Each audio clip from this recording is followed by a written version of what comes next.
All right. Third time lucky, and I was just about to say, I have no big furry dog around me that is molting hair on this super, super hot and sweaty day. So welcome. Those of you who are in Newcastle, those of you who are watching this wherever you're watching this from, if you are in Newcastle, we are melting here at the moment. It's really hot and humid, and it looks like it's about to pour outside, so fingers crossed it does.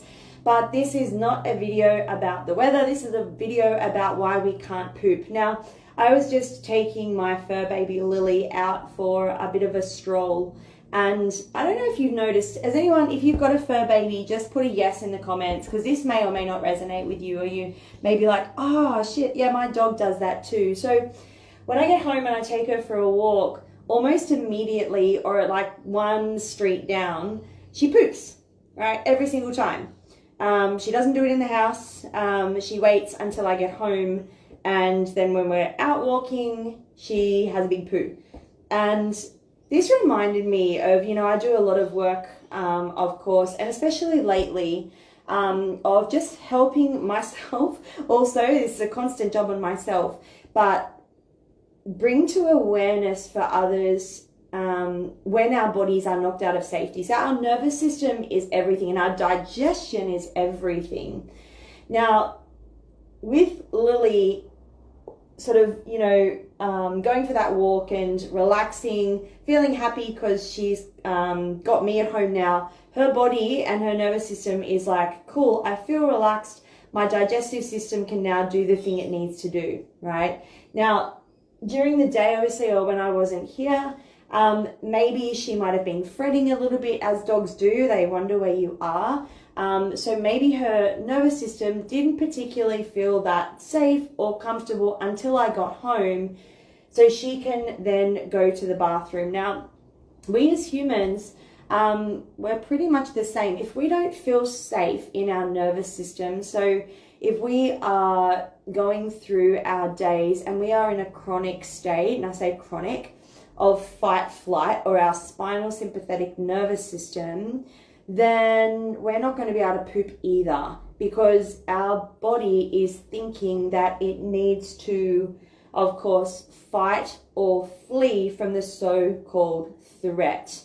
Now, again, our nervous systems are wired from many, many years ago to protect us. You know, years and years ago, back in our history, we might have walked outside of our tribe or our safety net, and we could have been attacked or hunted, you know, or killed. So our nervous system, of course, was very wired to protect us, to protect our organs. And you can see how I close when I move into reactivity, fight, flight, right? My shoulders roll in to protect my organs.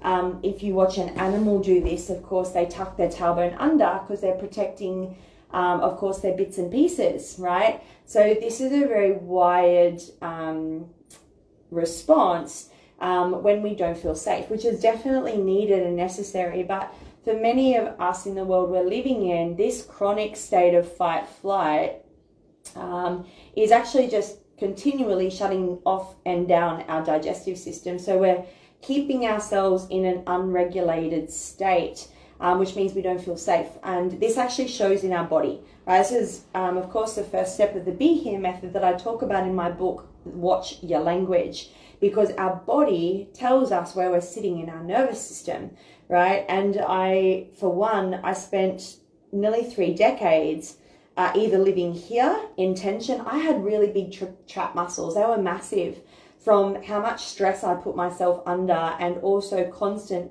negative and shitty self-talk, which of course kept my energy in this negative vibration, and I was always attracting the same back. So I was continually giving my attention to the things that I didn't want, and of course the universe was like, well, here you go, here's more of the same. So I was continually keeping myself in this chronic state of fight, flight. Now, in the polyvagal theory, which is of course the teachings of Dr. Stephen Porges, and it's a new way to look at the nervous system. I highly recommend looking into his work.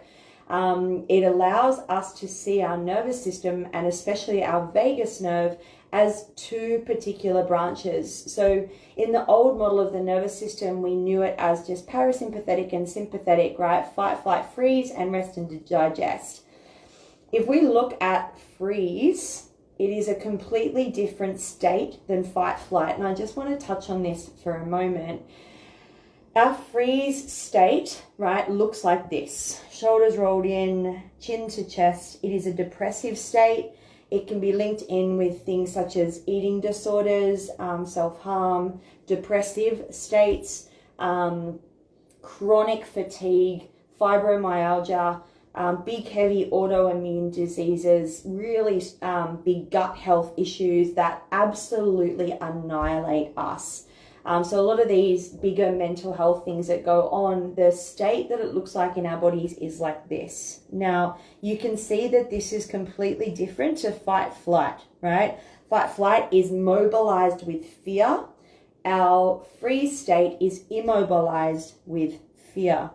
Now, I mentioned before that the vagus nerve has two branches, as I just said before, right? The other branch of our vagus nerve is what we need to try to return back to. We don't stay there. We never stay in our safe state, but we try to return back there so we can actually help our digestive system work so that we can poop and clear out armor and toxicities. And this branch of the vagus nerve is called our ventral vagal state or ventral vagal circuit, which of course is social engagement and it is safety. It is where we feel safe.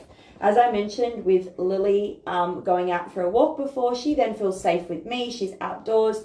Her digestive system has let go and she's been able to poop. Now, we are the same. So if we are living in a chronic state of spinal sympathetic, of fight, flight, this, tension and anger and rigidity and critical thinking, judgment, resentment, righteousness, aggression, jealousy, naming a few, maybe you can put some in the comments. We're actually telling our nervous system from our body that we're not safe. So these guys are our biggest teachers to have a conversation with our nervous system. Hang on a second. Do I really need to go into this state of aggravation or fight, flight? Or can I just sit in the moment and understand that it's difficult? Now, if we are continually being triggered in our environment and continually living here like I was, of course, that becomes exceptionally tiring, and that's when we burn out. And that's when we start to drop further down that ladder, as mentioned before, to that state of freeze, which is our dorsal vagal circuit known as shutdown, unresponsive, numb, right? It is a place where we feel unworthy and not enough, and we dissociate. This is a much needed part of our nervous system and animals, right? Because sometimes we have big things going on in our life. So trauma, car accidents, things like that, or situations where we cannot fight, flight, and our body actually just needs to keep ourselves alive. These are our basic functions. If we, again, and I spent many, many years living in this state, in freeze state, you experience, again, darkness, right? This shutdown, depressive feelings and emotions. We're constantly living in a space of shitty self-talk and we can't see a way out.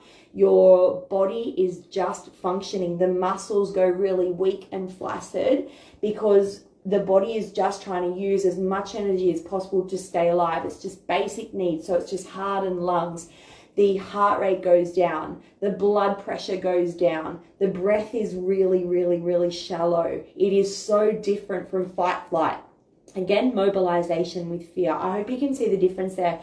But the one thing I want to get to is if we are living in a chronic state of freeze, shut down, unresponsive, numb, in the red zone, or a chronic state of fight, flight, mobilization with fear, right? We're living in the orange zone. Both of those states, our digestive system is not going to work temporarily, right? And we're not going to be able to poop. Now, if we can't poop properly, that means that things are getting stuck. And if things are getting stuck in our bodies, that means that we are on the road to inflammation, sickness, and dis-ease, right? And that is, again, that's a whole nother story. But I mean, you can do the maths from there. This is where things can really start to escalate if we are not clearing out the things that need to be cleared out in our bodies, right? Such as toxins and if our liver is consistently being hammered by, chronic state of fight flight or chronic state of dorsal vagal activity down into freeze, then our liver is just going to burn out. It actually can't clear out what's needed to be cleared out, because we're not giving ourselves the permission to return back to safety, our green zone, and to tell ourselves, hang on a second, I'm safe. I've just, my owner's just come home. We've just gone for a walk. I feel safe with you. I feel happy. My digestive system's good. I can poop, right? And this is it in a nutshell. So if we are struggling with our digestive system and we are constantly bloated or having things go on that we can see, or if we see our shoulders up around our ears constantly, or our breath is in our chest, what's going to happen is, again, that is a body that is tipping into a state of dysregulation, and that is not a state that looks great on anyone, including myself.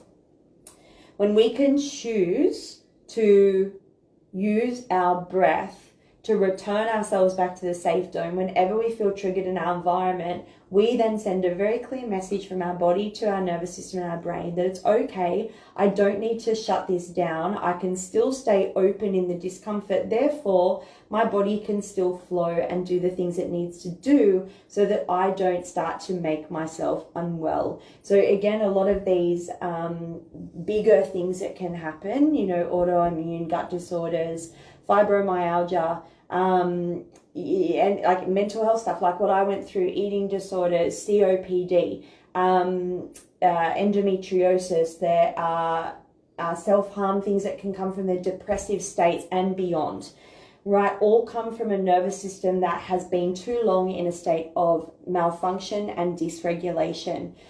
So with all of that, if you want to poop well, and if you want to learn a little bit more about your nervous system, and if you're living in that red zone or orange zone too much, then this is exactly what my 6-week Yin Yoga and Be Here method course is on. The Be Here method is a method where we can start to learn about our body and how it talks to our nervous system and our brain, so we can actually become present to make a choice to not literally fire and wire those neurons that keep us in reactivity all the time.